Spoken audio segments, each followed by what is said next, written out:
परमेश्वर हमें बनाता है, और जब परमेश्वर हमें बना रहा होता है उस वक्त वो हमारी प्रार्थना को क्या करता है, एक जगह पर रखता है, रोक कर,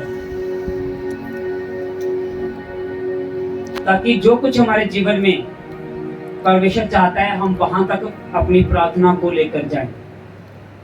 और हमेशा इंसान जब मुसीबतों में होता है तब वो अपनी प्रार्थना को ज्यादा करता है, जब वो दुखों में होता है तब वो अपने प्रभु में मेहनत को ज्यादा बढ़ाता है, जब वो परेशानियों में होता है तब वो ज्यादा मेहनत करता है प्रभु में, ताकि वो प्रभु से क्या करे, अपनी हीलिंग ले सके, अपनी डिलीवरेंस ले सके, अपना छुटकारा ले सके, अपनी चंगाई ले सके, अपनी बरकत को ले सके। जब जब मेरे ऊपर दुख आते हैं तो मैं आनंदित और खुश होता हूँ, ताकि दुख आने से मेरा रिश्ता प्रभु के साथ और मजबूत होता है, क्योंकि मैं अपनी प्रार्थना को और बढ़ाता हूँ। और मैं हमेशा आनंद मनाता हूँ जब भी मैं दुखों से निकलता हूँ, क्योंकि हर दुख के आगे परमेश्वर ने मेरे जीवन में एक बड़ी बरकत रखी होती है। और वैसे ही आपके जीवन में है कि हर दुख के आगे परमेश्वर ने भी आपके लिए एक बड़ी बरकत रखी होती है। बाइबल कहती है दुखों का आना कई बार जरूरी है, क्योंकि दुखों में क्या होता है, हम अपने आप को परखते हैं, अपने आप को चेक करते हैं, अपने आप को देखते हैं कि हम परमेश्वर में कैसा चल रहे हैं। और जब दुखों के बीच में से हम निकलते हैं तो तब क्या होता है, आप सुनो, बहुत बड़ी बात बताने जा रहा हूं, तुम्हारे बेस को सेट करने जा रहा हूं। यीशु मसीह, जब बाइबल कहती है जब जर्दन में बपतिस्मा लिया उन्होंने, उसके बाद जब वो शैतान के द्वारा परीक्षा में भेजेंगे, कहां भेजेंगे, भेजेंगे कि नहीं भेजेंगे? बाइबल निकालें फिर थोड़ी थोड़ी या पूरी पूरी निकालते हैं बाइबल को और आगे की ओर बढ़ते हैं। मत्ती से ही पढ़ते हैं, लूका से पढ़ते हैं, लूका में अच्छा लिखा होगा क्योंकि लूका ने जरा डिटेल में लिखा हुआ है।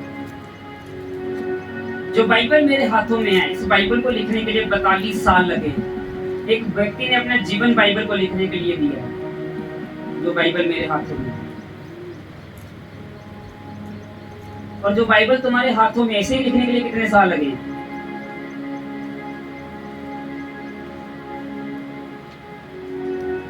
आप सबके हाथों में बाइबल ऐसे लिखने के लिए कितने साल लगे हैं?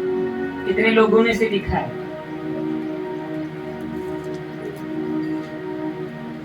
हाँ जी,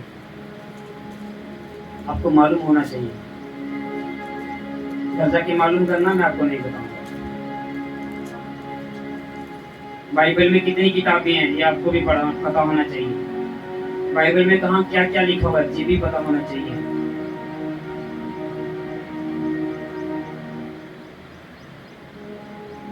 मत्ती 4 अध्याय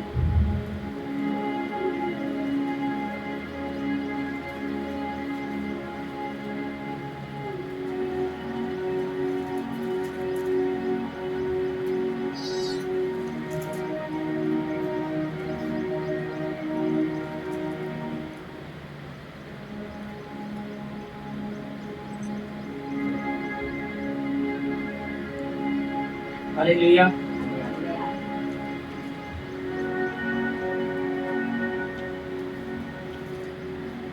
सब चलने निकला 4 अध्याय 1 वचन।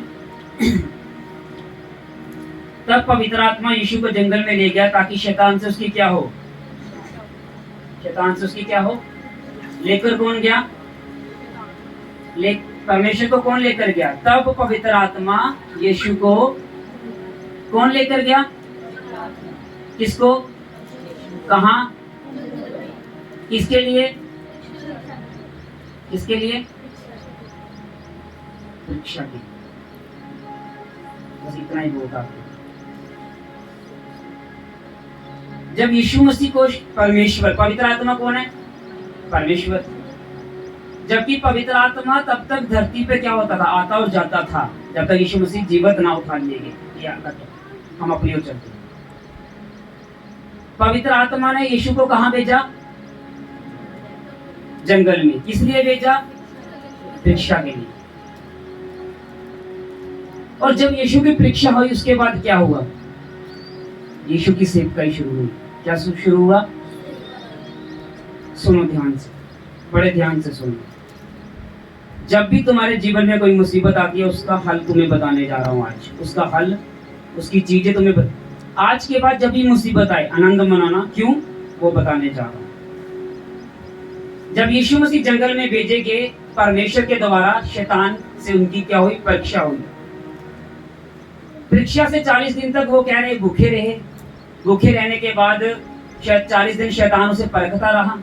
परखने के बाद जब उनकी परीक्षा खत्म हुई, उन्होंने शैतान को डांटा। और जब परीक्षा खत्म हुई, परीक्षा खत्म होने के बाद जब यीशु मसीह ने अपनी सेवकाई शुरू की, बाइबल एक बात कहती है, जब यीशु मसीह परीक्षा में गए थे तब उनके पास कुछ भी मसा नहीं था। पढ़ना ध्यान, इसी वचन को ध्यान से पढ़ लेना।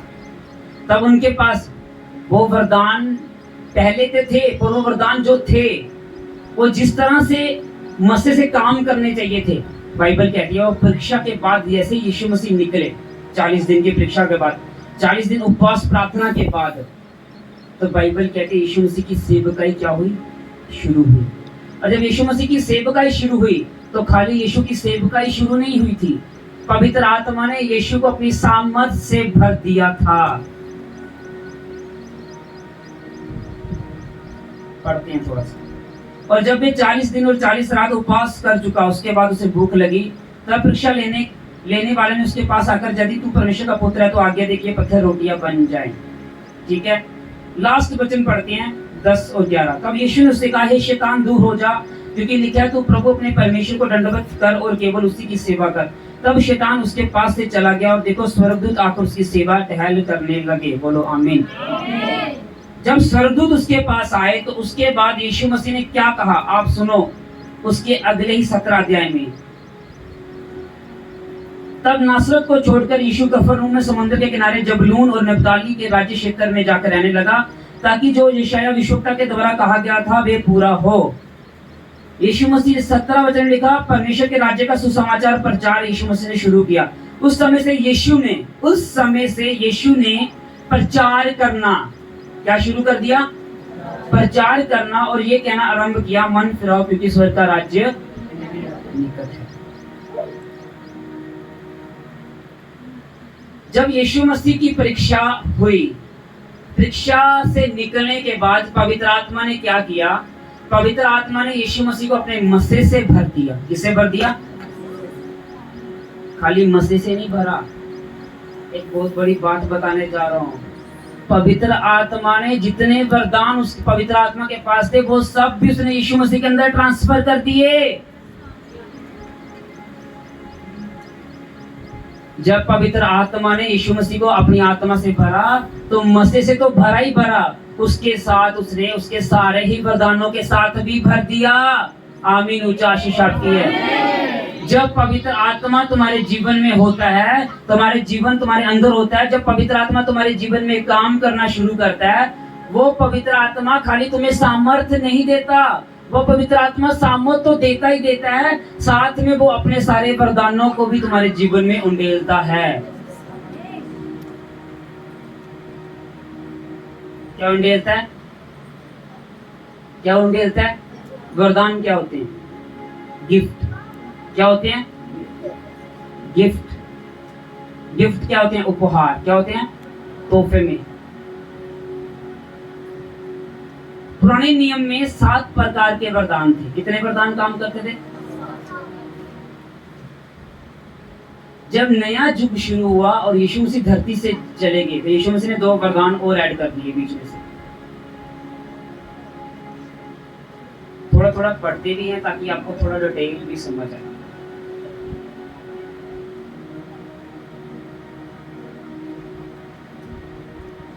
अब हम चलते हैं पहला कुरिन्थियां उसका 14 अध्याय या 12 अध्याय में चलते हैं।